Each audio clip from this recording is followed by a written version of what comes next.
Rain lashed against the stained glass of the Oakhaven Club when a bruised 6-year-old girl burst through the heavily guarded mahogany doors. She didn't run to the police. She ran straight to Chicago's most ruthless mob boss, buried her face in his coat, and screamed, "He's not my dad." The VIP lounge in the back of the Oakhaven Club was a sanctuary of calculated silence, smelling of imported leather, expensive Cuban cigars, and aged bourbon. At the head of the heavy oak table sat Leonardo Rossi. At 32, Leonardo was a man carved from marble and violence, possessing a quiet lethality that had crowned him the undisputed king of the Chicago syndicate. Tonight he was finalizing a delicate port treaty with Nikolai Romanov, a brutal enforcer for the Russian Bratva.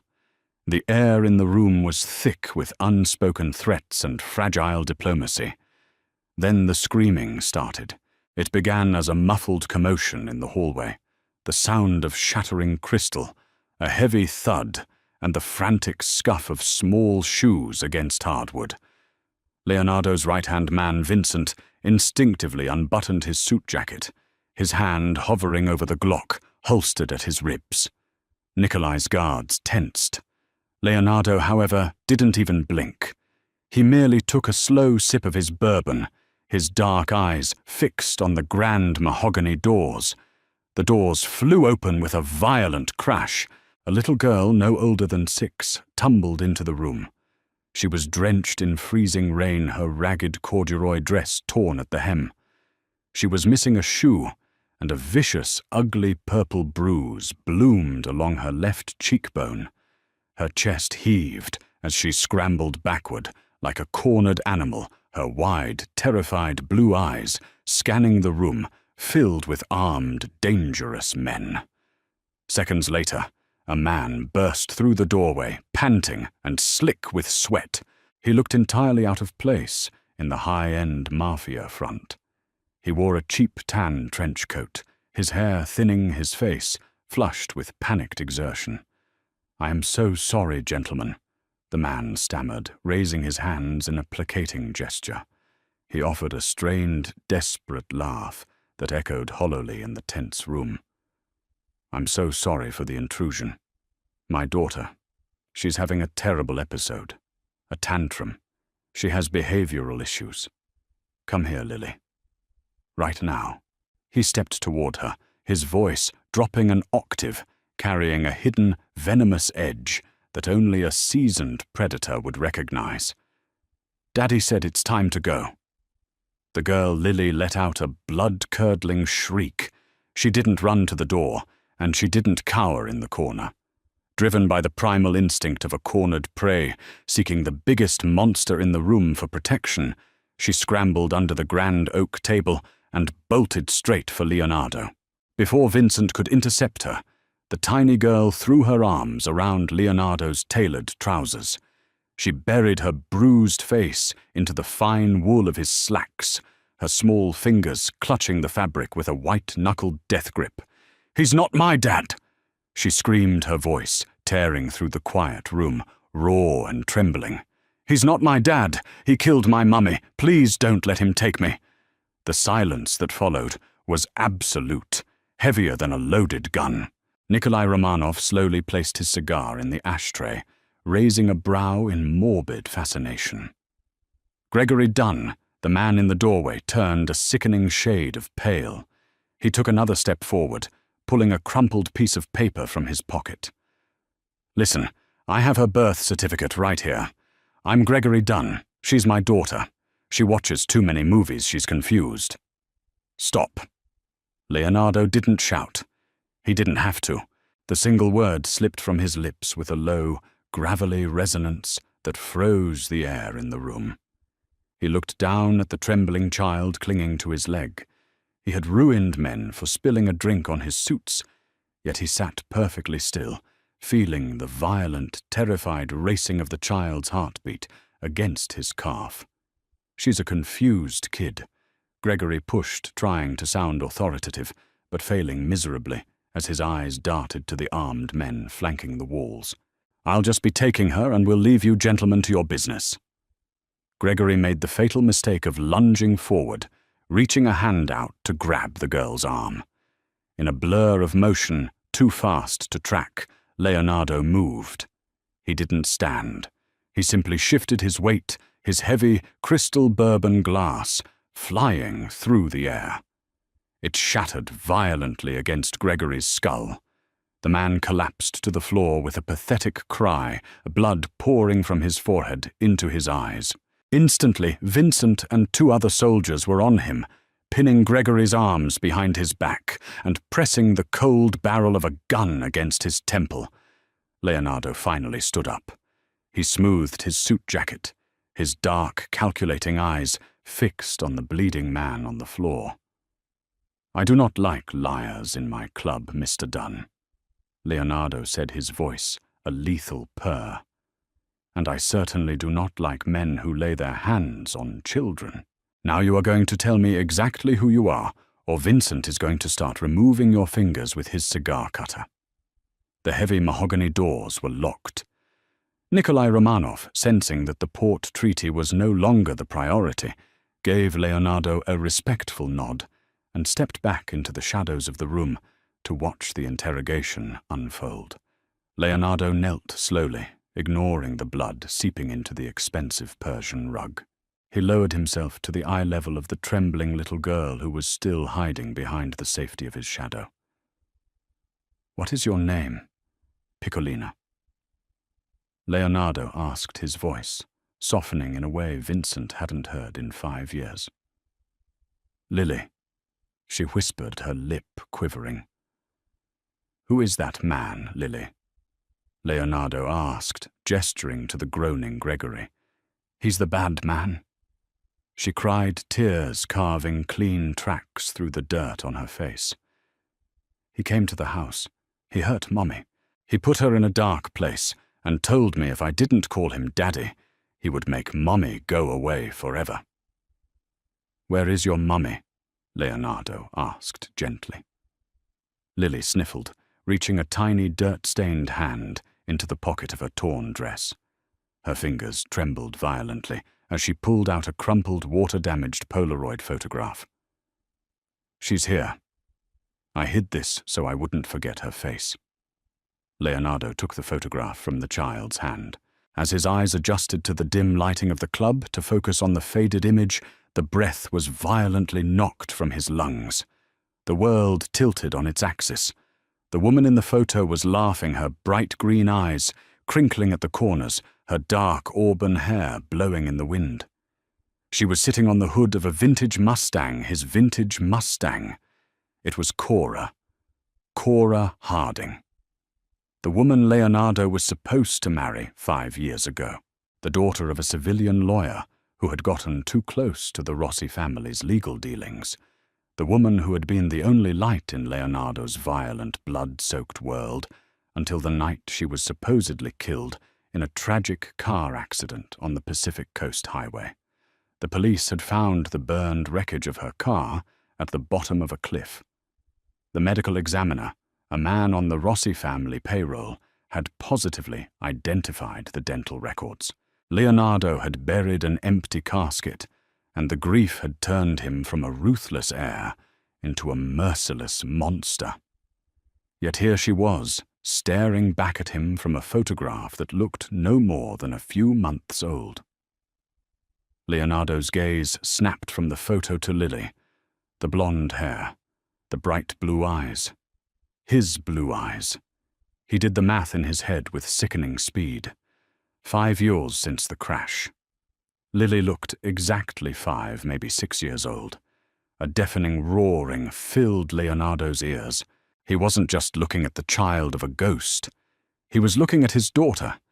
He carefully tucked the photograph into his breast pocket and stood up.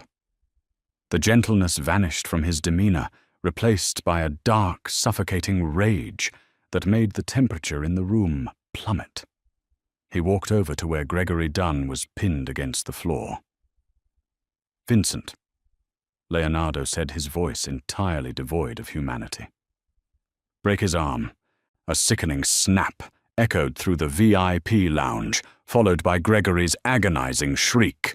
"Cora Harding!" Leonardo whispered, crouching beside the screaming man, grabbing him by his thinning hair and wrenching his head backward. "Where is she?" "I don't know what you're talking about." Gregory sobbed, spitting blood onto the rug. Leonardo nodded to Vincent. Another crack, another shattered bone, this time a collarbone. Gregory convulsed, gasping for air. "I have buried men in the foundations of the buildings they owned. Gregory," Leonardo said, his tone conversational, which only made it more terrifying. "I have slowly dismantled men for merely looking at me the wrong way. You have stolen 5 years of my life. You have stolen the woman I love. And you have put your filthy hands on my daughter. I will ask you one last time. Who do you work for, and where is Cora?" "Penhaligon." Gregory shrieked, the pain finally breaking his resolve. "Arthur Penhaligon," he ordered it. The name hit the room like a bomb. Arthur Penhaligon was a corrupt real estate mogul with deep ties to the Irish mob, the very man who had been attempting to buy up the Chicago waterfront to build a multi-billion-dollar casino empire. Penhaligon faked the crash. Gregory confessed his words, tumbling out in a desperate rush to avoid more pain. Cora's father had the deeds to the waterfront in a blind trust. When he died, it went to Cora. Penhaligon took her before you could marry her. He faked the dental records. He's been holding her hostage, trying to force her to sign over the trust. For 5 years! Leonardo snarled, his grip on Gregory's hair tightening. "She wouldn't sign!" Gregory cried out.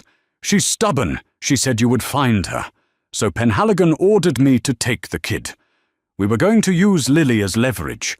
If Cora didn't sign the deeds tonight, I was supposed to make the kid disappear. She broke out of my car at the stoplight on 44th Street. I swear to God I was just doing a job." Leonardo stood up, wiping a speck of Gregory's blood from his cuff with a silk handkerchief. He looked at Nikolai Romanov, who was already pulling out his phone to call his Bratva soldiers. The treaty was forgotten. This was now a war. "Where is she?" Leonardo demanded. "Pier 39. Gregory wept. "Warehouse 4. They're holding her there until midnight. After that, Penhaligon is burning the building down with her inside." Leonardo checked his gold Rolex. It was 10:45 p.m. He turned to Vincent, his eyes burning with an unholy fire. "Lock down the club. Keep Lily in my private suite with Maria. Bring every soldier we have on the payroll. We are going to Pier 39. Vincent racked the slide of his Glock. "And Penhaligon, boss? Penhaligon belongs to me," Leonardo said softly, stepping over Gregory's trembling body. The Mafia boss, who hadn't felt a single human emotion in 5 years, was gone. In his place stood a father, a lover, and a king ready to burn the entire city of Chicago to the ground to get his family back. A fleet of matte black Cadillac Escalades tore through the flooded streets of Lower Wacker Drive, ignoring every red light and stop sign in the city. The rain was coming down in sheets, a torrential deluge that threatened to wash Chicago into Lake Michigan. Inside the lead vehicle, the atmosphere was suffocating. Leonardo Rossi sat in the back, methodically loading armor-piercing rounds into custom-milled magazines.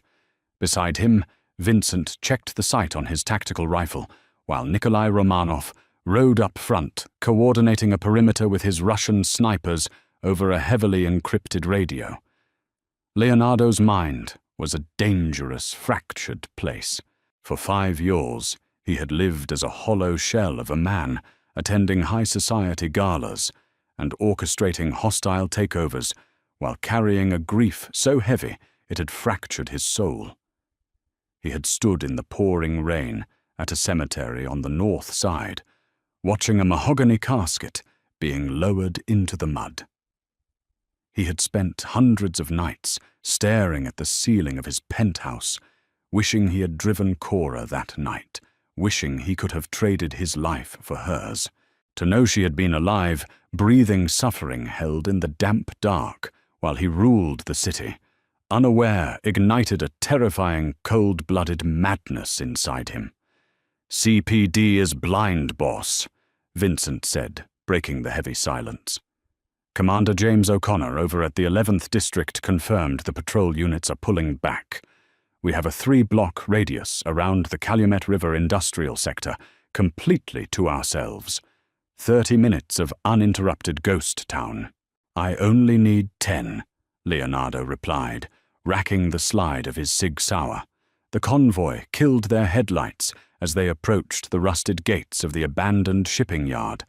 The towering silhouettes of rusted cranes loomed against the lightning-streaked sky like iron skeletons. Warehouse 4 sat at the edge of the deep water, guarded by 6 men smoking cigarettes under the corrugated steel awnings. They didn't even have time to reach for their holsters. The suppressed thwip of Nikolai's snipers echoed from the neighboring rooftops, and all 6 guards dropped to the wet concrete in eerie synchronized silence.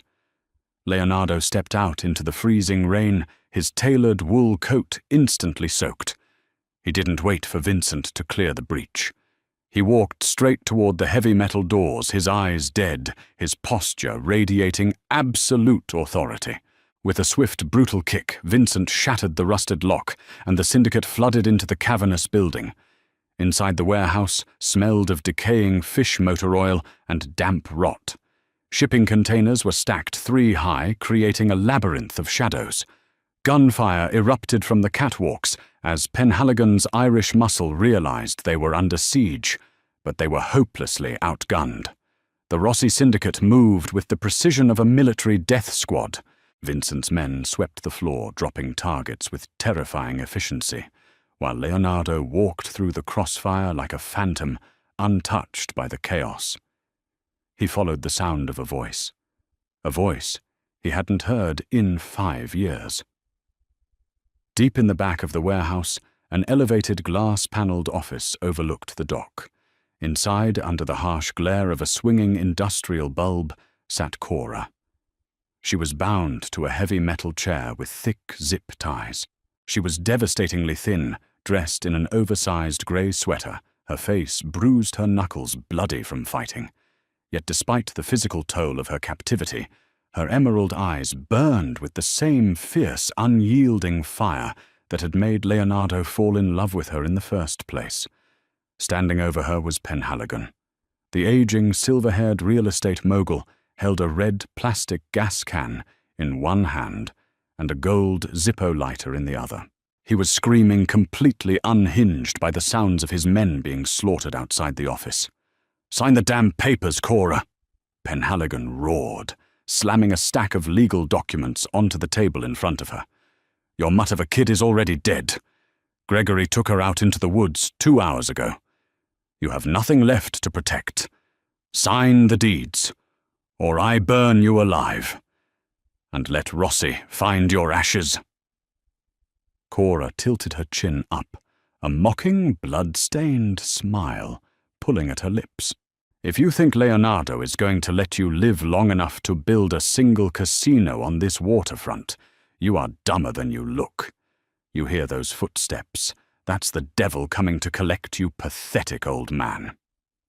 Penhaligon let out a furious scream and lunged forward, grabbing a fistful of her hair. He sparked the lighter, bringing the flame dangerously close to her gasoline-soaked sweater. The heavy, reinforced glass of the office door exploded inward. Penhaligon whipped around, just as Leonardo stepped through the shattered glass, his gun raised. The Irish boss froze the lighter, still burning in his trembling hand. Leonardo didn't say a word. He didn't monologue. He didn't hesitate. He pulled the trigger. The bullet tore through Penhaligon's right shoulder, shattering the joint. The older man screamed, dropping the lighter and the gas can as he collapsed to the linoleum floor in a pool of his own blood. Leonardo closed the distance in 3 long strides, his heavy leather shoe coming down on Penhaligon's shattered shoulder, pinning him to the floor. The sickening crunch of bone was accompanied by another, agonizing shriek. But Leonardo wasn't looking at him. His eyes were locked entirely on Cora. For a breathless second, the gunfire outside seemed to fade into absolute silence. Cora stared up at the man she had been ripped away from the man she had dreamed about in the dark for 5 excruciating years. Tears finally broke through her fierce exterior, spilling down her bruised cheeks. "Leo!" She choked out her voice, a fragile, broken whisper. "I'm here, amore mio." Leonardo breathed his voice, cracking with an emotion he hadn't permitted himself to feel since the day of her fake funeral. He holstered his weapon and pulled a tactical knife from his belt, swiftly cutting the thick zip ties binding her wrists and ankles. Cora collapsed forward into his chest. Leonardo caught her burying his face in her auburn hair, breathing in the scent of her despite the damp and the blood. He held her with a desperate, crushing grip, as if terrified she might dissolve into mist if he let go. A pathetic, wet groan broke the sacred silence of their reunion. Donovan Penhaligon was attempting to drag his ruined, bleeding body toward the shattered office door, leaving a thick, smeared trail of crimson across the pristine linoleum floor. His silver hair was matted with sweat and blood, his breaths coming in ragged, desperate wheezes. Cora pulled back from Leonardo's protective embrace. The raw, weeping vulnerability vanished from her emerald eyes in an instant, replaced by a cold, hardened vengeance that mirrored the man standing beside her. The 5 years in captivity in this damp, sunless hellhole hadn't broken her spirit. It had tempered her into a true Mafia queen, ruthless and unyielding. She walked over to the metal desk, her movements deliberately slow, and picked up the blood-splattered stack of legal documents Penhaligon had tried to force her to sign. She flipped through the heavy parchment, the silence in the room punctuated only by the distant dying echoes of gunfire, as Vincent and the syndicate finished clearing the warehouse. "You kept me in the dark for 5 long years, Donovan," Cora said, her voice dripping with venomous clarity, echoing loudly in the bullet-riddled office. "You starved me. You beat me. You thought these deeds were your golden ticket to owning the city, didn't you? You truly believed my father's blind trust gave me the power to sign the waterfront over to your casino empire." Penhaligon coughed violently, spitting a mouthful of blood onto the floor. "I have men. The Irish will glass this whole damn city. You'll never make it out of Chicago." Cora laughed, a sharp, dark, and utterly hollow sound that sent an involuntary shiver down even Vincent's spine as the enforcer stepped into the doorway to secure the perimeter. "You never read the fine print, did you? You never consulted the original filings with attorney Jonathan Reed or federal judge Wallace Montgomery?" Cora asked, crouching down so she was perfectly eye-level with her tormentor. "My father was a deeply paranoid man who knew the syndicate world better than you ever could. Before he died, he legally altered the Bloodline Trust to protect his assets from extortion. The deeds to the Chicago waterfront didn't pass to me. The documents explicitly bypass the first generation entirely." Penhaligon's pale eyes widened in creeping horror as the devastating realization began to set in. He stopped dragging himself toward the door, his gaze locked on the bloody papers in Cora's hand. "That's right," Cora whispered, leaning in close enough that Penhaligon could see the lethal promise in her eyes. "I couldn't have signed this land over to you even if I begged you to. The sole legal owner of the multi-billion-dollar Chicago waterfront is my daughter Lily. And under Illinois state law, since the inheritor is a minor, the trust falls into the absolute, uncontested control of her legal, biological father. Oas!"